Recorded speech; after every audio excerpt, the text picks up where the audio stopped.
India ഇനി ആര് ഭരിക്കും എന്ന് നിർണയിച്ച ലോക്സഭാ തിരഞ്ഞെടുപ്പും മഹാരാഷ്ട്ര ഉൾപ്പെടെയുള്ള 8 സംസ്ഥാനങ്ങളിൽ നിയമസഭാ തിരഞ്ഞെടുപ്പും നടന്ന വർഷമാണ് 2024.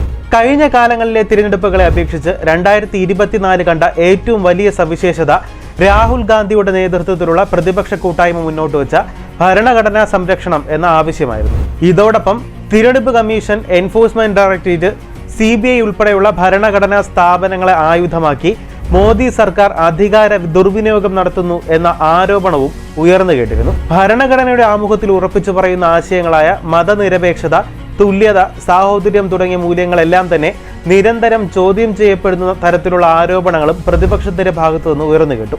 എന്നാൽ ഈ ആരോപണങ്ങളെല്ലാം പാർലമെന്റിനകത്തും പുറത്തും ശക്തമായി പ്രതിരോധിക്കാൻ ഭരണപക്ഷം ശ്രമിക്കുന്നതിനും 2024 സാക്ഷ്യം വഹിച്ചിരുന്നു. പോയ വർഷം രാജ്യം ഏറ്റവും കൂടുതൽ ചർച്ച ചെയ്യപ്പെട്ട ആശയമാണ് ഒരു രാജ്യം ഒരു തിരഞ്ഞെടുപ്പ്. പുറമെ നോക്കുമ്പോൾ മികച്ച ആശയമായി തോന്നാമെങ്കിലും ഇത് പ്രായോഗികമായി തിരഞ്ഞെടുപ്പിൽ ഭരണകക്ഷിക്ക് മേൽക്കോയ്മ നൽകും. തിരഞ്ഞെടുപ്പ് ഫണ്ട് കണ്ടെത്താൻ ഭരണകക്ഷിക്ക് മുന്നിൽ പല എളുപ്പമാർഗങ്ങളും ഉണ്ടാകും. ഇത് പ്രതിപക്ഷ കക്ഷികളെ സംബന്ധിച്ച് സുഖകരമായ ഒന്നാകില്ല. പാർലമെന്റിലേക്ക് മുതൽ പഞ്ചായത്തിലേക്ക് വരെ ഒരേ സമയം തിരഞ്ഞെടുപ്പ് നടക്കുമ്പോൾ കേന്ദ്രം ഭരിക്കുന്ന പാർട്ടിക്ക് അത് ഗുണകരമാണ്.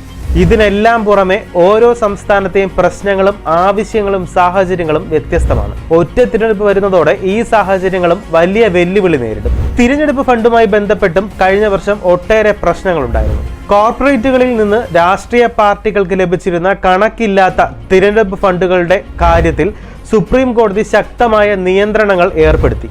ഇത് ഭരണപക്ഷത്തിനും പ്രതിപക്ഷത്തിനും തിരിച്ചടിയായി. ഭരണഘടന അനുസൃതമായാണ് രാജ്യം ഭരണം മുന്നോട്ട് കൊണ്ടുപോകേണ്ടത്.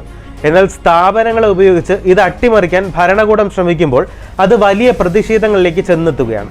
പ്രതിപക്ഷ പാർട്ടികളെയും നേതാക്കന്മാരെയും തങ്ങൾക്കൊപ്പം നിർത്താനുള്ള വിരട്ടൽ തന്ത്രത്തിന്റെ ഭാഗമായി ED ഉൾപ്പെടെയുള്ള സ്ഥാപനങ്ങളെ ദുരുപയോഗം ചെയ്യുന്നത് ഒരിക്കലും അംഗീകരിക്കാനാകില്ല.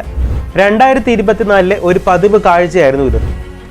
ബഹുരാഷ്ട്ര കോർപ്പറേറ്റുകളുടെയും ഇന്ത്യൻ കോർപ്പറേറ്റുകളുടെയും തീരുമാനങ്ങളും സർക്കാർ നടപടികളെ സ്വാധീനിക്കുന്നതും 2024 കണ്ടു.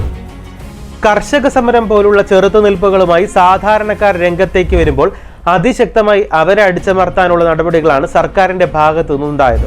പ്രതികരിക്കാനുള്ള സ്വാതന്ത്ര്യത്തിന് പോലും നിയന്ത്രണങ്ങൾ വന്നു. ഇത് സമൂഹത്തിൽ ഉണ്ടാക്കുന്നത് ഭീതിയുടെ അന്തരീക്ഷമാണ്. ഇതൊരിക്കലും ഇന്ത്യയുടെ റിപ്പബ്ലിക് സ്വഭാവത്തോട് ചേർത്ത് വയ്ക്കാവുന്നതൊന്നല്ല. പ്രതിപക്ഷത്തിന്റെ പിഴവുകളെ പെരുപ്പിച്ച് കാട്ടുകയും ഭരണപക്ഷത്തിന്റെ കാര്യങ്ങൾ ഒതുക്കി തീർക്കാൻ ശ്രമിക്കുന്ന രീതിയുമാണ് ഇപ്പോഴുള്ളത്. ഇതിന് വഴങ്ങാത്തവരെ പ്രതിപക്ഷത്ത് നിന്ന് അടർത്തിയെടുത്ത് സ്വന്തം കൂട്ടത്തിൽ കൂട്ടുന്ന പ്രവണതയും വ്യാപകമാണ്.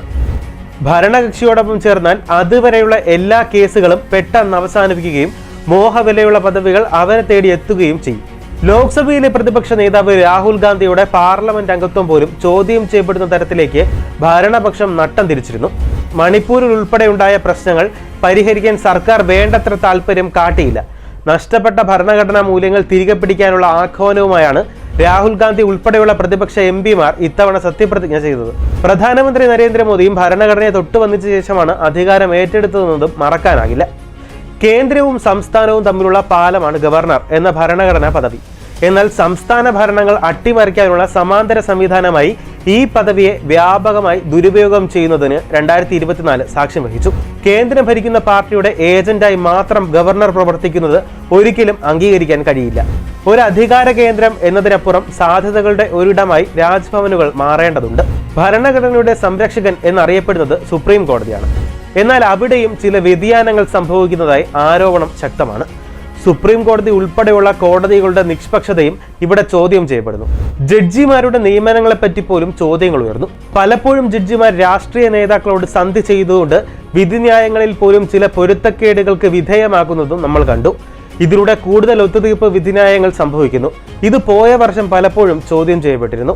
രാജ്യത്തെ ഏറ്റവും നിർണായകമായ ഭരണഘടനാ സ്ഥാപനങ്ങളിലൊന്നായ തിരഞ്ഞെടുപ്പ് കമ്മീഷന്റെ നിയമനത്തിൽ പോലും സുതാര്യത ഉണ്ടാകാത്തത് ഭരണഘടനയോടുള്ള അനാദരവായാണ് പ്രതിപക്ഷം ചൂണ്ടിക്കാട്ടിയത്. ഭരണഘടനയുടെ ആമുഖത്തിൽ ഉറപ്പിച്ചു പറയുന്ന ആശയങ്ങളായ മതനിരപേക്ഷത, തുല്യത, സാഹോദര്യം തുടങ്ങിയ മൂല്യങ്ങളെല്ലാം തന്നെ നിരന്തരം ചോദ്യം ചെയ്യപ്പെടുകയാണെന്ന തരത്തിലുള്ള ആരോപണങ്ങളും പ്രതിപക്ഷത്തിന്റെ ഭാഗത്തു നിന്ന് ഉയർന്നു കേട്ടു. റിപ്പബ്ലിക് എന്ന ആശയത്തിന്റെ അന്തസ്സത്തേക്ക് മങ്ങലേൽപ്പിക്കുന്ന പ്രവൃത്തിയാണ് ഭരണകൂടത്തിന്റെ ഭാഗത്തു നിന്ന് പോലും ഉണ്ടാകുന്നത്. മതനിരപേക്ഷത, സ്വാതന്ത്ര്യം, തുല്യത തുടങ്ങിയ ആശയങ്ങൾക്ക് ഇന്ന് എന്ത് പ്രാധാന്യമാണ് നൽകുന്നതെന്ന് പൊതുസമൂഹം ചിന്തിക്കേണ്ട നേരം അതിക്രമിച്ചിരിക്കുന്നു. കൂടുതൽ വാർത്തകൾക്കും വിശേഷങ്ങൾക്കും ഞങ്ങളുടെ channel like, share and subscribe ചെയ്യുക. കൂടാതെ സബ്സ്ക്രൈബ് ബട്ടണിലെ ബെല്ലൈക്കൺ എനേബിൾ ചെയ്യാനും മറക്കരുത്.